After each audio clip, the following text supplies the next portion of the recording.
Pathanamthitta തുലാപ്പള്ളിയിൽ fire force വാഹനം നിയന്ത്രണം വിട്ട് മറിഞ്ഞു. വാഹനത്തിലുണ്ടായിരുന്ന ഫയർഫോഴ്സ് ഉദ്യോഗസ്ഥരിൽ 2 പേർക്ക് സാരമായ പരിക്കേറ്റിട്ടുണ്ട്. ഒരാളുടെ നില അതീവ ഗുരുതരമാണ്. തിരുവല്ല ഫയർ സ്റ്റേഷനിലെ രഞ്ജിത്ത് എന്ന ഉദ്യോഗസ്ഥനാണ് ഗുരുതരമായി പരിക്കേറ്റത്. 7 ഉദ്യോഗസ്ഥരാണ് വാഹനത്തിലുണ്ടായിരുന്നത്. സുജു ടി ബാബുവാണ് പത്തനംതിട്ടയിൽ നിന്ന് ചേരുന്നത്. സുജു, എന്തൊക്കെയാണ് അപകടത്തിന്റെ വിശദാംശങ്ങൾ?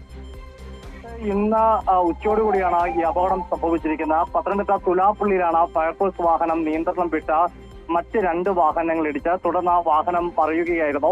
അപകടത്തിൽപ്പെട്ട ഒരെണ്ണം വനംവകുപ്പിന്റെ വാഹനവും മറ്റത് 2 വാഹനങ്ങളുമായിരുന്നു ഉണ്ടായിരുന്നത്. ഇതിൽ ഫയർഫോഴ്സ് ഉദ്യോഗസ്ഥനാണ് ഗുരുതരമായി പരിക്കേറ്റിരിക്കുന്നത്. ഒരാളുടെ നില അതീവ ഗുരുതരമാണ്. തിരുവല്ലയിൽ ഫയർ സ്റ്റേഷനിലെ രഞ്ജിത്ത് എന്ന ഉദ്യോഗസ്ഥനാണ് ഗുരുതരമായി പരിക്കേറ്റിരിക്കുന്നത്. വാഹനത്തിൽ ഉണ്ടായിരുന്നത് 7 പേരെന്നാണ് അറിയാൻ സാധിക്കുന്നത്. ഇതിൽ മറ്റ് 5 ഉദ്യോഗസ്ഥരുടെ പരിക്ക് അത്ര ഗുരുതരമല്ല. ശരി, സുജു ടി ബാബുവാണ് പത്തനംതിട്ടയിൽ നിന്ന് വിവരങ്ങൾ പങ്കുവച്ചത്.